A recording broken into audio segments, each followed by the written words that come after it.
नमस्कार, जय हिंद दोस्तों। कैसे हैं आप सभी? आशा करता हूँ आप सभी अच्छे होंगे, मस्त होंगे। तो दोस्तों, हमने चौहान वंश में अब तक पढ़ा कि पृथ्वीराज जब शासक बने तब वह केवल 11 वर्ष के थे और इनका शासनकाल रहता है 1177 से 1192 ईस्वी। ये अल्पवयस्क होने के कारण अपनी माता कर्पूरी देवी के संरक्षण में क्या करते हैं? शासन करते हैं। और कर्पूरी देवी का सहयोग किया है किसने? कदमदास या कैमास ने। और अन्य सेनापति और इनके जो दरबारी कवि हैं और जो प्रमुख विद्रोह हुए हैं इनके समय, वो सारी घटनाएं हम पहले वाले वीडियो में पढ़ चुके हैं और हमने यहाँ तक कंप्लीट कर लिया है। और हमने पिछले वीडियो में पढ़ा था कि पृथ्वीराज की 2 पत्नियां हैं। कितनी पत्नियां हैं? 2। एक तो है इच्छिनी देवी, इच्छिनी देवी, और दूसरी पत्नी है कौन? तो दूसरी है संयोगिता। कौन है? संयोगिता। अब देखिएगा, इच्छिनी देवी का विवाह किससे होता है? पृथ्वीराज से।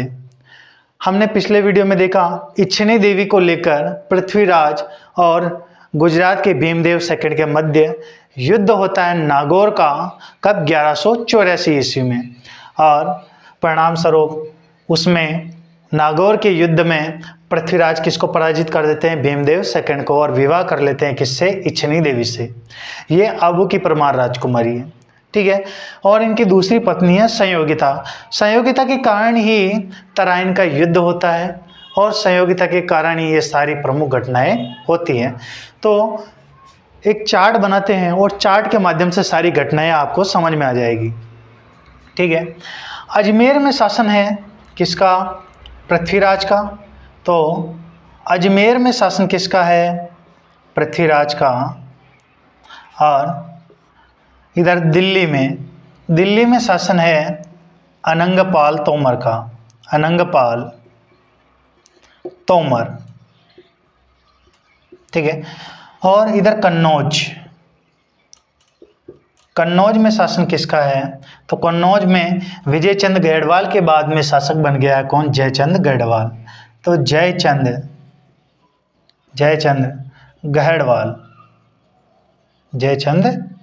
गढ़वाल, तो जयचंद गढ़वाल शासक बन गया है। अब आपको पता है कि अनंगपाल तोमर की 2 पुत्रियां थी। एक तो थी कर्पूरी देवी, और दूसरी कौन थी? सुंदरी देवी, ठीक है। सुंदरी देवी का विवाह हुआ है जयचंद गढ़वाल के पिता विजयचंद गढ़वाल के साथ। किसके साथ? विजयचंद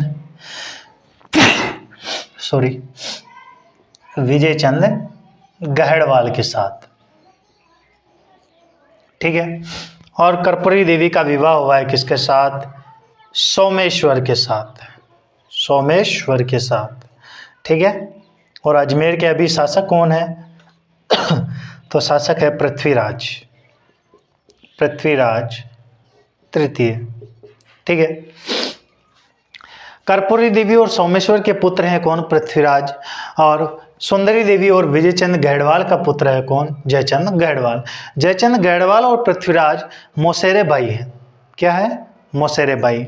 और जयचंद गढ़वाल की एक पुत्री है संयोगिता।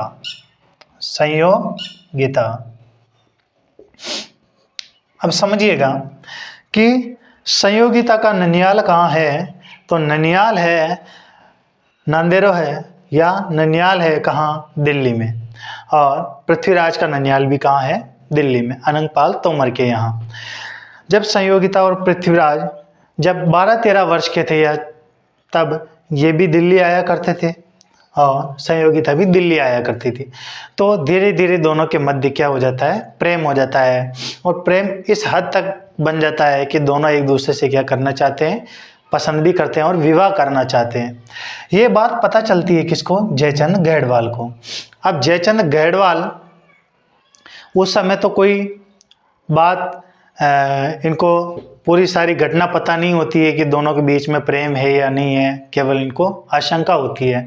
इसी कारण इन्होंने उस समय तो कुछ नहीं किया, लेकिन बाद में इनको पूरी घटना का पता चलता है तो जयचंद गैडवाल संयोगिता को मना करते हैं कि पृथ्वीराज से विवाह नहीं करना है। तो एक तो कारण ये होता है क्योंकि दोनों क्या लगते हैं, काका भतीजे लगते हैं, ठीक है। पृथ्वीराज और जयचंद गैडवाल दोनों मौसेरे भाई हैं और भाई की पुत्री क्या लगती है, भतीजी, तो दोनों काका भतीजे, इसी कारण जयचंद गैडवाल ने मना कर दिया। तो फिर भी दोनों माने नहीं, संयोगिता बोलती है कि नहीं मैं तो विवाह करूंगी, किससे, पृथ्वीराज से, ठीक है। एक तो विवाद का कारण संयोगिता रहती है, ठीक है, जिससे जयचंद गैडवाल और पृथ्वीराज के मध्य खटास आ जाती है। और दूसरा कारण, याद करिए बिसल देव के समय से ही जो दिल्ली है, दिल्ली पर अधिकार किसका है, बिसल देव का है। बिसल देव जो अजमेर के शासक थे, बिसल देव ने दिल्ली पर आक्रमण किया और दिल्ली के अनंगपाल तोमर को क्या किया, पराजित, और दिल्ली को अपने अधीन कर लिया। तब से ही बिसल देव के समय से ही दिल्ली किसके अधीन है, अजमेर के। तो इसी कारण अनंगपाल तोमर ने अपना उत्तराधिकारी घोषित किया, किसको, पृथ्वीराज को। क्यों, क्योंकि अनंगपाल तोमर की केवल 2 पुत्रियां थी, पुत्र नहीं थे। इसी कारण अनंगपाल तोमर ने किसको, पृथ्वीराज को यहाँ का उत्तराधिकारी घोषित कर दिया, जिससे नाराज हो गया कौन, जयचंद गैडवाल। 2 कारण हो गए। पहला कारण तो अनंगपाल तोमर ने पृथ्वीराज को यहाँ का उत्तराधिकारी घोषित किया, जिससे कौन नाराज हो गया, जयचंद गैडवाल। क्योंकि जयचंद गैडवाल का यह मानना था कि आपके पुत्र नहीं है तो कोई बात नहीं, आप हम दोनों के नाना लगते हैं, तो राज्य को तो आधा आधा बांटना चाहिए था, आधा पृथ्वीराज को देते, आधा मुझे देते। लेकिन अनंगपाल तोमर ने इनको समझाने का प्रयास किया कि बेटा दिल्ली पहले से ही किसके अधीन है, अजमेर के, इसी कारण अजमेर के राजा को हम उत्तराधिकारी बना रहे हैं। लेकिन जयचंद गैडवाल नहीं मानता है और पृथ्वीराज से दुश्मनी कर लेता है, ठीक है। और दूसरा कारण संयोगिता को तो है ही है, ठीक है। अब जयचंद गैडवाल और पृथ्वीराज के मध्य खटास है, दुश्मन है, एक दूसरे के कट्टर दुश्मन बन गए। और फिर भी संयोगिता मानती ही नहीं कि मैं तो शादी करूंगी तो पृथ्वीराज से, बाकी किसी से शादी नहीं करूंगी, आज जीवन कुंवारी रहूंगी। तब जयचंद गैडवाल परेशान होकर संयोगिता का रचाते हैं स्वयंवर। तो संयोगिता का स्वयंवर रचा देते हैं, स्वयंवर। तो स्वयंवर रचाया है किसने, जयचंद गैडवाल ने, किसका, संयोगिता का।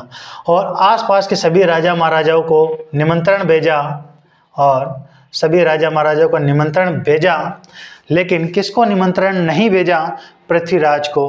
क्योंकि जयचंद गैडवाल जानता है अगर पृथ्वीराज इस स्वयंवर में आया तो संयोगिता किसे चुनेगी, पृथ्वीराज को। और जयचंद गैडवाल ऐसा नहीं चाहता, और इसी कारण जयचंद गैडवाल ने पृथ्वीराज को निमंत्रण नहीं भेजा। और पृथ्वीराज को अपमानित करने के लिए जयचंद गैडवाल ने पृथ्वीराज की एक तांबे की मूर्ति बनवाई और उस मूर्ति को द्वारपाल की जगह द्वार पर लगवा दिया, जिससे पृथ्वीराज की क्या हो, बेइज्जती हो और उनकी निंदा हो। इसी कारण जब बड़े दरबार में जब संयोगिता वरमाला लेकर दरबार में आई, तब संयोगिता ने देखा कि यार पृथ्वीराज को अपने पापा ने बहुत ही बेइज्जत किया है, छोरे को बेइज्जत कर दिया, जिससे मैं प्रेम करती हूँ उसको बेइज्जत किया है, द्वारपाल बना दिया है। तो ऐसा क्रोधवश संयोगिता क्या करती है, उस पुतले के गले में ही वरमाला डाल देती है। और वरमाला जैसे ही डाली, दोनों के मध्य क्या हो जाता है, प्रेम, और दोनों के मध्य क्या हो जाती है, शादी। जिसके कारण पृथ्वीराज अपने कुछ सैनिकों के साथ और कहाँ पहुँचते हैं, कन्नौज, और भरे दरबार से संयोगिता का अपहरण करके लेके चले जाते हैं अजमेर, और अजमेर में संयोगिता से कर लेते हैं विवाह। जिससे जयचंद गैडवाल क्या हो जाता है, नाराज। और जयचंद गैडवाल की बेइज्जती हो चुकी है, भरे दरबार में सभी राजा महाराजा बैठे हुए हैं, और सभी राजा महाराजा भी जयचंद गैडवाल को धिक्कारते हैं कि तू पागल है क्या, तुझे पता था कि संयोगिता पृथ्वीराज से प्रेम करती है तो हमको क्या बेइज्जत करने के लिए बुलाया है क्या। और सभी राजा महाराजा जयचंद गैडवाल की निंदा करते हैं, और जयचंद गैडवाल का अब भारत में साथ देने वाला कोई नहीं है, और अब और अधिक कट्टर दुश्मन बन गया है किसका, पृथ्वीराज का। कौन, जयचंद गढ़वाल। इसी कारण जयचंद गढ़वाल ने क्रोधवश एक लेटर निकाला और लेटर टाइप किया और लेटर भेजा कहाँ, गजनी। और गजनी का सुल्तान था उस समय मोहम्मद गोरी। तो पत्र कहाँ भेजा, तो पत्र भेजा गजनी, और गजनी का सुल्तान है, और सुल्तान कौन है, तो सुल्तान है मोहम्मद गोरी। कौन है, मोहम्मद गोरी। और मोहम्मद गोरी को पत्र भेजा और उस पत्र में उकसाया युद्ध करने के लिए मोहम्मद गोरी को, और मोहम्मद गोरी को उकसाया और किस पर आक्रमण करने के लिए उकसाया, तो पृथ्वीराज पर। परिणाम स्वरूप मोहम्मद गोरी अपनी सेना लेकर तराइन पहुंचता है और तराइन में प्रथम युद्ध होता है पृथ्वीराज और मोहम्मद गोरी के मध्य। तो तराइन का प्रथम युद्ध होता है किसके मध्य, तो तराइन का प्रथम युद्ध होता है मोहम्मद गोरी और पृथ्वीराज तृतीय के मध्य। तो कौन सा युद्ध होता है, तराइन का प्रथम युद्ध।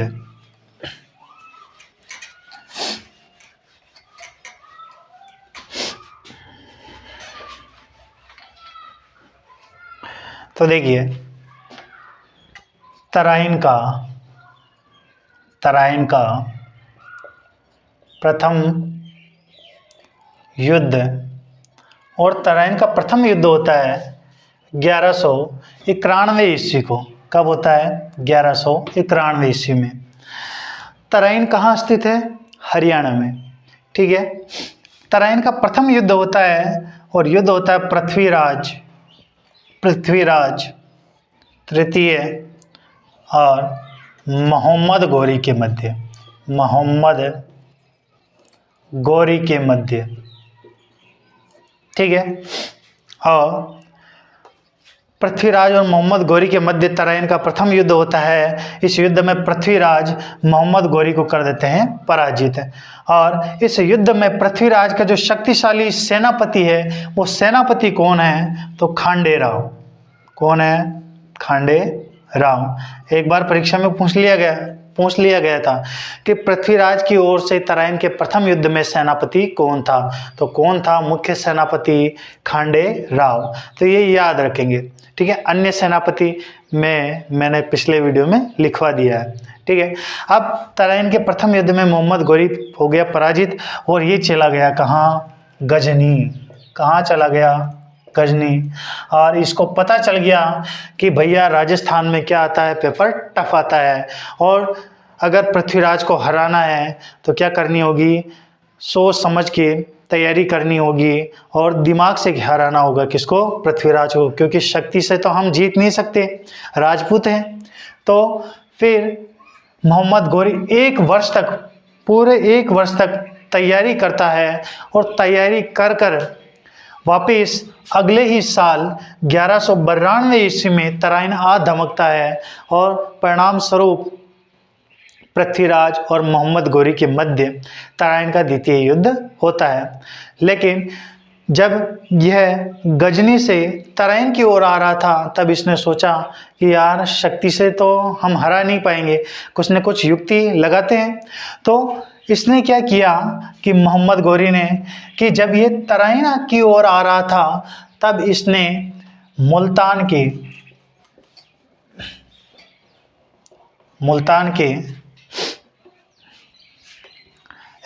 नहीं सिंध के उस समय प्रशासक थे सिंध का, और सिंध का प्रशासक था उस समय कीवाम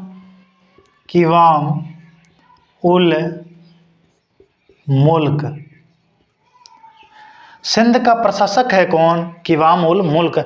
इस कीवाम उल मुल्क को मोहम्मद गोरी ने बोला कि तू ऐसा कर, एक मैत्रीपूर्वक संधि प्रस्ताव लेके जा, किसके पास, पृथ्वीराज के पास, और एक पत्र में भेज रहा हूँ वो पृथ्वीराज को देना और मैत्रीपूर्ण संबंध बनाने का प्रयास करना।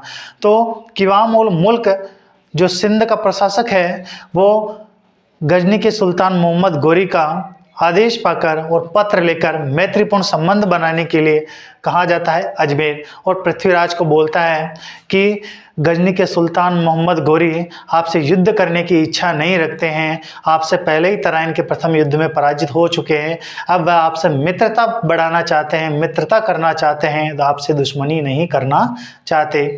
इसी कारण आपको मित्रता और संधि प्रस्ताव के लिए कहाँ बुला रहे हैं?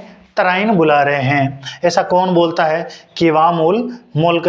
परिणाम स्वरूप पृथ्वीराज ने सोचा कि यार जो मोहम्मद गोरी ये पहले हमसे पिटा है, पहले से ही मेरे से पिट के जा चुका है, तो वापस युद्ध तो नहीं करेगा, इसकी हिम्मत ही नहीं होगी। तो मैत्रीपूर्ण संबंध करने के लिए बुला रहा है, मित्रता करने के लिए, संधि करने के लिए बुला रहा है, तो जाने में क्या हर्ज है? अपना तो ऐसा ही काम हो रहा है। ठीक है, तो मोहम्मद गोरी, पृथ्वीराज मोहम्मद गोरी को क्या हल्के में ले गए और मोहम्मद गोरी अपने कुछ हजार सैनिकों के साथ ही, 2-4 हजार सैनिकों के साथ ही, और अपने घोड़े, पसंदीदा घोड़े नाट्यरंभा पर बैठ कर ही कहाँ चले जाते हैं? तराइन पहुँचते हैं। कहाँ पहुँचते हैं? तो पृथ्वीराज तराइन पहुँचते हैं। कहाँ? तराइन, तराइन। तो तराइन पहुँचते हैं, और तराइन पहुँचते हैं किस पर बैठकर? तो अपना इनका घोड़ा है पसंदीदा नाट्यरंभा। नाट्यरंभा किस प्रकार का घोड़ा है? नर्तक घोड़ा है, डांसर घोड़ा है। ठीक है, अब देखो कि राजा महाराजा के युद्ध में लड़ने वाले घोड़े अलग होते हैं, तेज दौड़ने वाले घोड़े अलग होते हैं, डांसर घोड़े अलग होते हैं। जैसे अभी हम देखते कि नहीं देखते, वैसे के वैसे ही अलग अलग घोड़े हुआ करते थे। तो पृथ्वीराज ने सोचा कि यार युद्ध करने के लिए तो जा नहीं रहे, मैत्रीपूर्ण संबंध बनाने के लिए जा रहे हैं, तो इन्होंने अपने पसंदीदा घोड़ा जो नाट्यरंभा था उसको लेकर ही कहाँ पहुँच गए? तराइन। और तराइन में पूरे दिन तो क्या चली? मैत्रीपूर्ण वार्ता चली, जिसके कारण आश्वस्त हो गया कौन? पृथ्वीराज। और पृथ्वीराज आराम से अपने कैंपस में जितने भी सेना है वो सारी निश्चित होगी, कल युद्ध तो होने वाला है नहीं, दोनों की सेना दूर दूर है, कोई प्रॉब्लम नहीं है, कल एक दूसरे से वापस मोहम्मद गोरी तो गजनी चला जाएगा और हम कहाँ चले जाएंगे? अजमेर। तो युद्ध तो होगा ही नहीं, आराम से निश्चित हो गए, शराब वराब पी आराम से क्या हो गए? मदमस्त हो गए, सो गए। और तब रात में जब पृथ्वीराज पृथ्वीराज की सेना जब निश्चित हो चुकी थी, तब मोहम्मद गोरी अपनी इस सेना को तैयार कर रहा था। और परिणाम स्वरूप जब पृथ्वीराज की सेना सुबह सुबह अपने दैनिक कार्य निपटा रही थी, तभी मोहम्मद गोरी आक्रमण करता है किस पर? पृथ्वीराज पर। और पृथ्वीराज पर आक्रमण करता है और युद्ध शुरू हो जाता है, तराइन का द्वितीय युद्ध। तो तराइन का द्वितीय युद्ध होता है, और तराइन का जो द्वितीय युद्ध होता है, तराइन का द्वितीय युद्ध, और द्वितीय युद्ध होता है 1192 ईस्वी में। और किसके मध्य होता है? पृथ्वीराज और मोहम्मद गोरी के मध्य। पृथ्वीराज का सेनापति भी कौन है तराइन के द्वितीय युद्ध में? खांडेराव। तराइन के प्रथम युद्ध में भी कौन था? खांडेराव। और तराइन के द्वितीय युद्ध में भी कौन है? खांडेराव। अब दोनों के मध्य युद्ध हो गया। ठीक है, अब युद्ध हो गया। जब पृथ्वीराज को यह बात का पता चलता है कि मोहम्मद गोरी ने हमारे साथ क्या किया है? धोखा किया है, तब पृथ्वीराज नाट्यरंभा पर बैठते हैं और युद्ध करने के लिए युद्ध भूमि की ओर जाते हैं। तब आपको पता है कि युद्ध भूमि में ढोल नगाड़े बजते हैं, शंखनाद होता है। तब ये घोड़ा जो नर्तक घोड़ा था, डांसर घोड़ा था, तो नाचने लग जाता है, ढोल नगाड़े की आवाज़ सुनकर नाचने लग जाता है। इसको ले जाते हैं तो युद्ध भूमि की ओर है, लेकिन ये नाचने लग जाता है। इसी कारण पृथ्वीराज परेशान होकर इस नाट्यरंभा घोड़े को लेकर कहाँ? युद्ध भूमि छोड़कर निकलते हैं वहाँ से, और कहाँ पहुँचते हैं? सिरसा, हरियाणा। कहाँ? सिरसा। और सिरसा कहाँ है? हरियाणा में। और सिरसा हरियाणा तक आते हैं, और मोहम्मद गोरी इनका पीछा कर रहा है, किसका? पृथ्वीराज का। और सिरसा हरियाणा के निकट पृथ्वीराज की क्या कर देते हैं? हत्या। तो सिरसा हरियाणा के निकट पृथ्वीराज की हत्या कर देता है कौन? तो पृथ्वीराज की हत्या कर देता है कौन? तो हत्या कर देता है मोहम्मद गोरी। तो पृथ्वीराज की मृत्यु हो गई कहाँ? सिरसा हरियाणा में। भारत के इतिहास में यहीं तक दे रखा है कि मोहम्मद गोरी और पृथ्वीराज के मध्य 2 युद्ध हुए। तराइन का प्रथम युद्ध 1191 ईस्वी में और तराइन का द्वितीय युद्ध 1192 ईस्वी में। तराइन के द्वितीय युद्ध में मोहम्मद गोरी ने पृथ्वीराज को सिरसा हरियाणा के निकट क्या कर दिया, मार दिया। ठीक है, यहाँ तक की है। लेकिन राजस्थान के इतिहास में कुछ घटनाएं ऐसी हैं जो हम अलग पढ़ते हैं। जैसे पृथ्वीराज का जो दरबारी कवि है चंद्रबरदाई। चंद्रबरदाई की रचना है पृथ्वीराज रासो। पृथ्वीराज रासो में चंद्रबरदाई कहता है कि पृथ्वीराज की मृत्यु सिरसा हरियाणा में नहीं हुई। मोहम्मद गोरी तराइन के द्वितीय युद्ध में पृथ्वीराज को बंदी बनाकर कहाँ ले जाता है, गजनी। और बंदी बनाकर कहाँ ले जाता है, गजनी। और गजनी में पृथ्वीराज के दोनों आंखें फोड़ देता है और फोड़ने के बाद इनको प्रताड़ित करता है कौन, मोहम्मद गोरी। और चंद्रबरदाई यहाँ तक भी कहता है कि मैं गजनी पहुँचा और गजनी पहुँचकर मैंने सुल्तान मोहम्मद गोरी को ये बताया कि पृथ्वीराज को शब्द भेदी बाण चलाना भी आता है। तब मोहम्मद गोरी ने बड़ा दरबार लगाया और पृथ्वीराज को धनुष बाण पकड़ाए और तब वो जो बोलते हैं ना शब्द भेदी बाण को जांचने के लिए, देखने के लिए बड़ा दरबार लगाकर पृथ्वीराज को धनुष बाण पकड़ाए। और परिणाम स्वरूप तब चंद्रबरदाई कहता है कि मोहम्मद गोरी की दिशा और लोकेशन और ऊंचाई बताता है कि 4 बाज 24 गज, 4 बाज 24 गज, अंगुल अष्ट प्रमाण, ताव पर सुल्तान है ना चुके चौहान। ऐसा बोलता है कौन, चंद्रबरदाई अपनी भाषा में।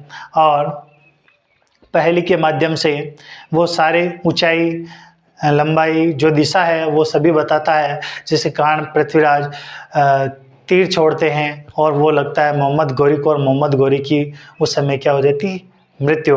और परिणाम स्वरूप चंद्रबरदाई खंजर निकालता है और पृथ्वीराज की कर देता है हत्या और खुद की भी क्या कर देता है, हत्या। ये बात कौन करता है, जो पृथ्वीराज का जो दरबारी कवि है चंद्रबरदाई। लेकिन इतिहासकार इस घटना को सही नहीं मानते हैं, इस इतिहास को मानते ही नहीं है। क्यों? क्योंकि चंद्रबरदाई तो पृथ्वीराज के साथ ही मर गया था। उसका जो ग्रंथ है चंद्रबरदाई का, जो पृथ्वीराज रासो है, उसको पूरा किया है चंद्रबरदाई के पुत्र झलण ने। तो ये घटना सही नहीं हो सकती। अगर चंद्रबरदाई की मृत्यु हो चुकी है और तब वह वहाँ था, उसने ग्रंथ को पूरा नहीं किया, उसके पुत्र ने किया है, तो ये सारी घटनाएं कैसे सत्य हो सकती है। तो ऐसा नहीं मानते, इस प्रकार का क्वेश्चन आता ही नहीं है। अगर आप प्रश्न उठा के देखना कि पृथ्वीराज की मृत्यु कहाँ हुई, तो सिरसा हरियाणा में, गजनी की बात आती ही नहीं है। ठीक है, ये तो एक काल्पनिक कथा है। तो अगर प्रश्न ये पूछ ले कि चंद्रबरदाई के ग्रंथ पृथ्वीराज रासो के अनुसार, फिर वो गजनी वाला उत्तर देना है, बाकी नहीं है। ऐसा अभी तक किसी भी कॉम्पिटिटिव एग्जाम में नहीं पूछा गया है।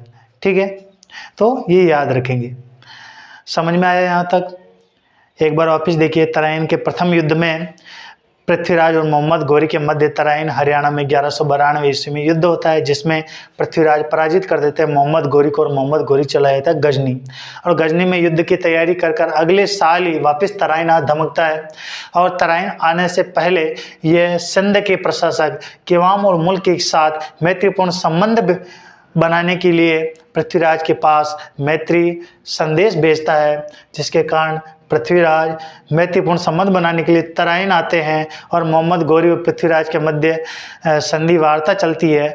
जब सुबह का समय होता है, जब तड़के यानी कि सुबह ही मोहम्मद गोरी ने आक्रमण कर दिया पृथ्वीराज पर, और पृथ्वीराज नाट्यरंबा पर बैठकर जैसे ही आक्रमण करने के लिए गए, युद्ध करने के लिए गए, लेकिन ये नाट्यरंबा जो घोड़ा है वो नाचने लग गया। इसके कारण उनको युद्धभूमि छोड़कर वहाँ से निकलना पड़ा और युद्धभूमि छोड़कर वह पहुँचे, पृथ्वीराज सिरसा हरियाणा पहुँचे और सिरसा हरियाणा के निकट ही इनकी हत्या कर दी। किसने? मोहम्मद गोरी ने। तो ये घटना यहाँ तक है। समझ में आया? मिटा दें।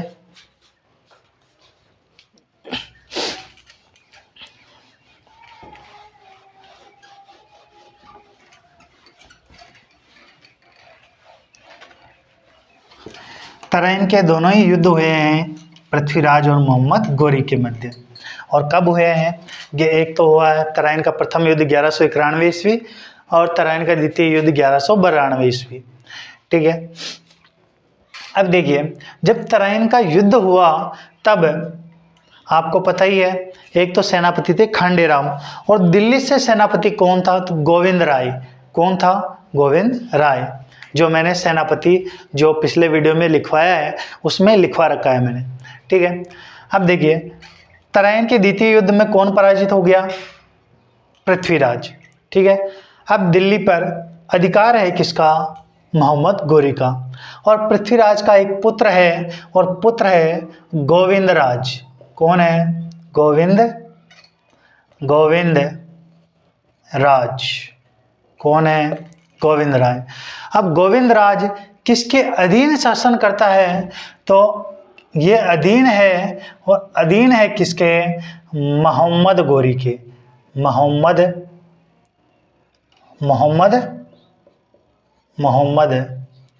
गोरी। तो मोहम्मद गोरी के अधीन शासन करता है कौन? गोविंद राज। और कब तक शासन करता है? 1194 ईस्वी तक।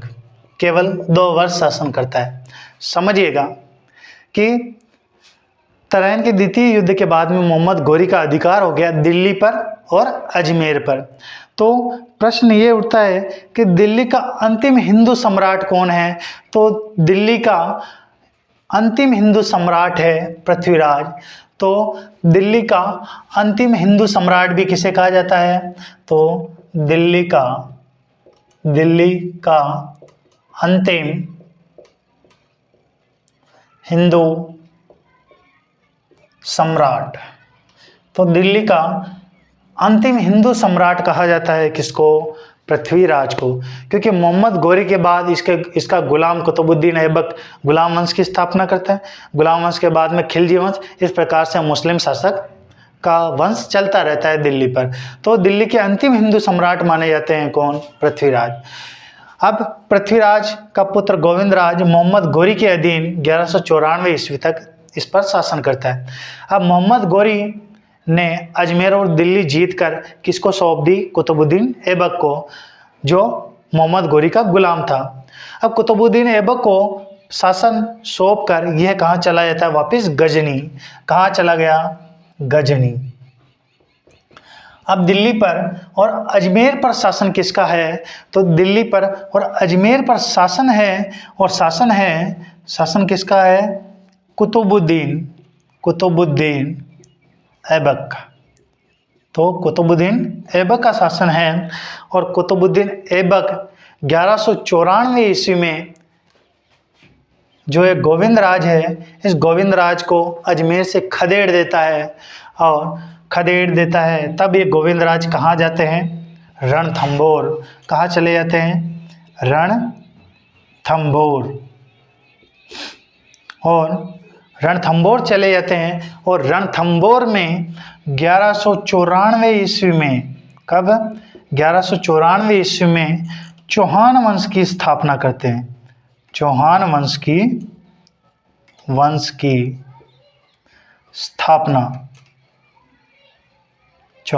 की स्थापना।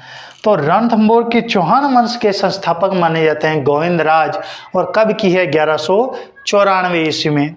अभी जो 2024 का CAT का जो 12th लेवल का जो पेपर हुआ है 3rd शिफ्ट का, उसमें एक प्रश्न आया है कि रणथंभौर के चौहान वंश के संस्थापक कौन हैं? तो रणथंभौर की चौहान वंश के संस्थापक हैं कौन? गोविंद राज। और इन्होंने कब स्थापना की है? 1194 ईस्वी में। ठीक है, यहाँ तक घटनाक्रम आपको समझ में आया।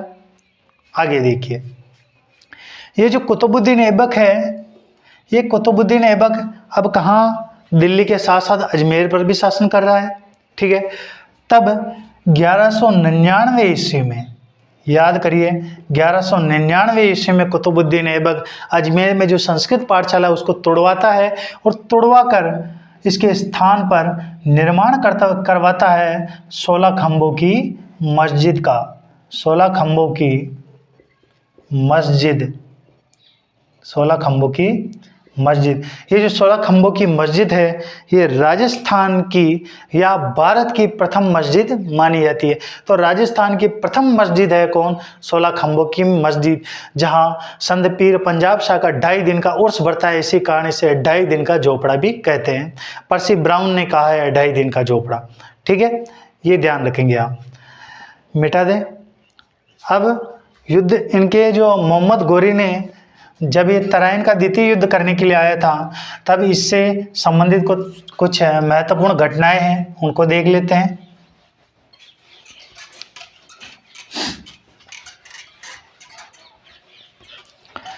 जब मोहम्मद गोरी तराइन का द्वितीय युद्ध करने के लिए कहाँ आया तराइन, तब इसके साथ में जब तराइन का द्वितीय युद्ध हुआ, तराइन का द्वितीय युद्ध कब हुआ? 1192 ईस्वी में। जब तराइन का द्वितीय युद्ध हुआ तब मोहम्मद गोरी के साथ में एक इनके जो धर्म गुरु हैं ख्वाजा मोइनुद्दीन चिश्ती, ख्वाजा मोइनुद्दीन चिश्ती, जब मोहम्मद गोरी भारत आया, तराइन के द्वितीय युद्ध में जब भारत आया तब उनके साथ में संत ख्वाजा मोइनुद्दीन चिश्ती भी भारत आए और इन्होंने ख्वाजा मोइनुद्दीन चिश्ती ने अजमेर में खानकाह की स्थापना की, खानकाह की। और खानकाह की स्थापना की। खानकाह क्या होता है? आश्रम, आश्रम बोल दो या क्या बोल दो, मठ। आश्रम की स्थापना की और यहीं से इन्होंने ही अजमेर से ही कव्वालियों की शुरुआत की। कव्वाली क्या होते हैं? कव्वाली होते हैं लोकगीत अपने ऐसे कि भजन होते कि नहीं होते, भजन। तो भजन है ना। मोस्ट अपन क्या बोलते हैं कि लोकगीत होता है या कोई संगीत होता है, गाना होता है तो उसके क्या बोलते हैं कि भजन गा रहे हैं। ठीक है, तो मुस्लिम संप्रदाय में भजन नहीं बोलते हैं, भजन को क्या बोलते हैं? कव्वाली बोलते हैं। तो जब ख्वाजा मोइनुद्दीन चिश्ती 1192 ईस्वी में मोहम्मद गोरी के साथ में भारत आए तब इन्होंने अजमेर में खानकाह की स्थापना की और यहीं से कव्वालियों की शुरुआत मानी जाती है। ठीक है, अब ख्वाजा मोइनुद्दीन चिश्ती को मोहम्मद गोरी ने एक उपाधि दी और इनकी उपाधि है, और उपाधि किसने दी है? मोहम्मद गोरी ने। और क्या उपाधि दी है? सुल्तान उल हिंद।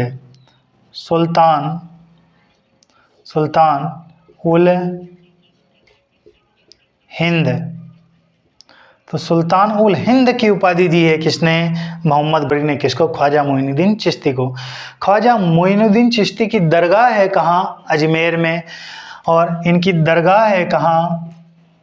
दरगाह है अजमेर में। ठीक है, इस दरगाह में इनका उर्स भी बढ़ता है और उर्स बढ़ता है एक रज्जब से 6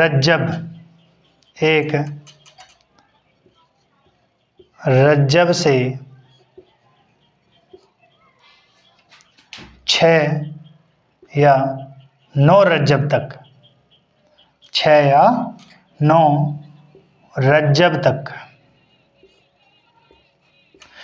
इनका उर्स बढ़ता है। और उर्स का उद्घाटन करता है, क्या बढ़ता है? उर्स कब बढ़ता है? 1 रजब से 6 या 9 रजब तक। और उर्स का जो उद्घाटन है वो उद्घाटन कौन करता है? तो उद्घाटन करता है भीलवाड़ा का गोरी परिवार। भीलवाड़ा जो राजस्थान में भीलवाड़ा है वो भीलवाड़ा का गोरी परिवार। ऐसा माना जाता है कि भीलवाड़ा का जो गोरी परिवार है ये किसके वंशज है? मोहम्मद गोरी के। इसी कारण जो उर्स बढ़ता है उस उर्स का उद्घाटन करता है कौन? भीलवाड़ा का गोरी परिवार। और इस उर्स के झंडे को 25 तोपों की सलामी दी जाती है। 25 तोपों की सलामी। तो 25 तोपों की सलामी दी जाती है किसको? ख्वाजा मोइनुद्दीन चिश्ती का जो उर्स बढ़ता है, इस उर्स के झंडे को कितने तोपों की सलामी दी जाती है? 25 तोपों की। ठीक है, ये जो ख्वाजा मोइनुद्दीन चिश्ती की दरगाह है, इस दरगाह में उर्स बढ़ता है किसका?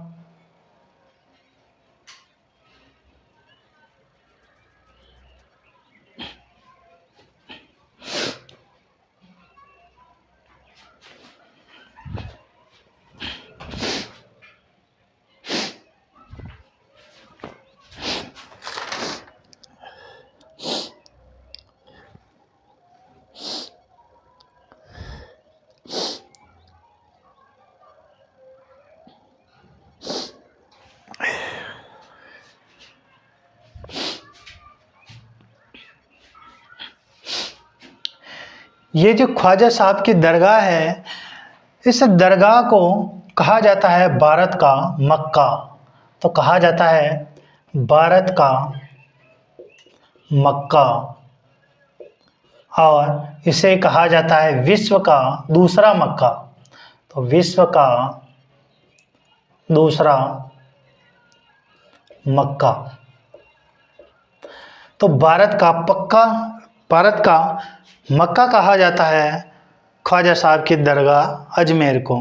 ठीक है, और विश्व का दूसरा मक्का भी कहा जाता है। देखिए, मुस्लिम संप्रदाय में जो मक्का मदीना है, इनका पवित्र स्थल माना गया है। ठीक है, इसी कारण विश्व का पहला मक्का कहाँ स्थित है? सऊदी अरब में। ठीक है, और दूसरा मक्का कहाँ स्थित है? भारत में, अजमेर में, जो ख्वाजा साहब की दरगाह है उसको। ठीक है, तो ये भारत का तो प्रथम मक्का हो गया, भारत का मक्का, और विश्व का दूसरा मक्का। तो ये याद रखेंगे आप। ठीक है, अजमेर का चौहान वंश यहीं से समाप्त हो जाता है। गोविंद राज कहाँ चले जाते हैं? रणथंभौर, और रणथंभौर में 1194 ईस्वी में चौहान वंश की स्थापना करते हैं। तो अगले वीडियो में हम पढ़ेंगे रणथंभौर के चौहान। जब तक जय हिंद, जय भारत।